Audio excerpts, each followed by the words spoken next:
Kita semua kan suka yang gampang-gampang ya, siapa sih yang enggak? Tapi, gimana kalau perangkat-perangkat pintar yang kita andalkan itu ternyata diam-diam lagi ngebentuk ulang hidup kita dengan cara yang bahkan nggak kita sadari? Nah, di bahasan kali ini, kita akan coba bongkar gimana kenyamanan ini jangan-jangan malah jadi sebuah sangkar emas. Oke, kita mulai dari pertanyaan ini deh. Coba bayangin rumah kamu, tempat paling pribadi buat kamu. Terus, bayangin rumah itu kenal kamu lebih baik dari kamu kenal diri sendiri. Kedengarannya enak banget kan? Tapi coba kita lihat lebih dalam. Karena disinilah ceritanya jadi seru banget. Ya, ini dia metafora utamanya. Sangkar emas. Kelihatannya indah, nyaman, isinya semua yang kita mau. Tapi ya, pada akhirnya itu tetap aja sebuah sangkar. Gambaran inilah yang bakal nuntun kita buat ngebongkar sisi lain dari teknologi yang kita suka banget ini. Jadi, gimana ceritanya kita bisa sampai di sini? Sampai bisa terkurung tanpa kita sadar. Semuanya itu dimulai dari sebuah janji. Janji tentang kehidupan yang sempurna, yang serba otomatis, dan tanpa hambatan sama sekali. Semuanya berkat teknologi pintar. Janjinya ini emang menggiurkan banget kan? Lampu nyala sendiri pas kita masuk ruangan. Suhunya selalu pas. Lagu favorit kita keputer cuma dengan ngomong doang. Bahkan kulkas bisa pesan susu sendiri sebelum habis. Semua hal-hal kecil yang bikin frustrasi, semua gesekan dalam hidup, tiba-tiba hilang. Nah, kita pun ditarik masuk ke dalam visi kenyamanan total ini. Tapi, di balik semua kenyamanan yang kelihatannya sempurna ini, ada sesuatu yang lain yang bekerja. Yuk, kita coba buka tirainya dan lihat teknologi apa sih yang bikin semua ini mungkin dan apa artinya buat privasi kita. Kita bakal pakai sudut pandang dari Adam Greenfield. Otak di balik semua ini namanya Internet of Things atau disingkat IoT. Gampangnya gini, ini tuh ide buat nyambungin semua barang sehari-hari kita, dari bohlam lampu sampai kulkas ke internet. Jadinya, mereka bukan lagi benda mati, tiba-tiba mereka jadi titik pengumpul data yang pintar. Yang menurut saya paling kena dari kutipan ini adalah cara Greenfield menggambarkannya.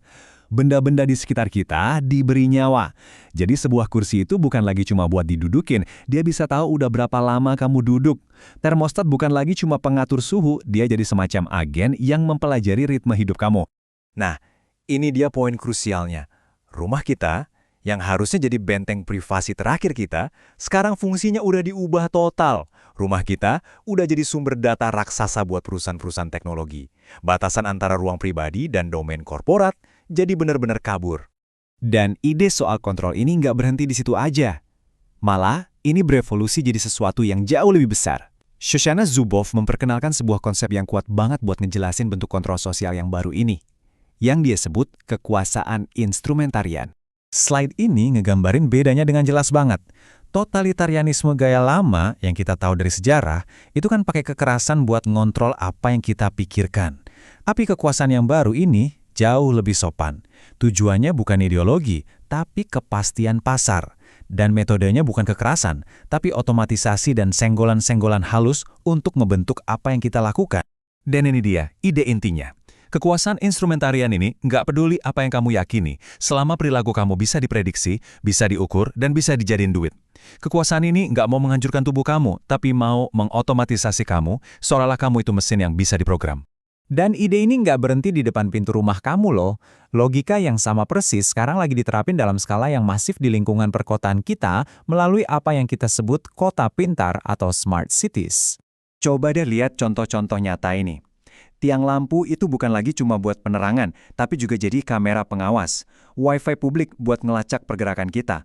Bahkan mobil kita sendiri bisa ngelaporin gaya nyetir kita ke perusahaan asuransi. Infrastruktur kota kita pelan-pelan diubah jadi mesin pengawasan raksasa.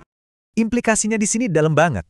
Kita bergeser dari warga negara yang punya suara, jadi cuma sekedar titik data di peta digital. Keputusan-keputusan penting tentang ruang publik gak lagi dibuat lewat debat di balai kota, tapi oleh algoritma yang lebih mentingin efisiensi dan kontrol di atas segalanya. Oke, setelah lihat semua ini pertanyaan besarnya adalah kenapa kita mau-mau aja nerima ini? Dan yang lebih penting lagi, apa yang bisa kita lakuin? Nah, bagian terakhir ini adalah tentang merebut kembali kendali kita. Kita itu seakan-akan terjebak dalam apa yang bisa kita sebut kelumpuhan karena kenyamanan. Teknologinya dirancang begitu mulus, begitu gampang, sampai kita jadi kehilangan dorongan buat nanya, tunggu dulu, siapa sih yang sebenarnya megang kendali di sini? Dan apa harga yang sebenarnya gue bayar? Solusinya, walaupun mungkin kedengarannya aneh, sebenarnya kuat banget. Kita perlu secara sadar memilih gesekan. Artinya, kita menolak kenyamanan total demi mempertahankan kemampuan kita untuk memilih dan bertindak dengan sengaja. Jadi, ini 3 langkah praktis yang bisa kita ambil. Pertama, kesadaran. Pahami dulu kalau ada harga yang harus dibayar. Kedua, pilih secara berbeda. Mungkin matiin beberapa fitur otomatis, lakuin sesuatu dengan cara yang sedikit lebih susah. Dan ketiga, tuntut perubahan. Kita harus nuntut supaya teknologi ini melayani kita, bukan sebaliknya. Dan ini ngebawa kita ke pertanyaan terakhir yang paling penting. Dengan semua teknologi ini, apakah kita beneran masih jadi tuan di ruang kita sendiri yang pegang kendali penuh, atau kita pelan-pelan cuma jadi pengguna pasif di dalam lingkungan yang dirancang oleh orang lain? Sesuatu untuk kita renungkan.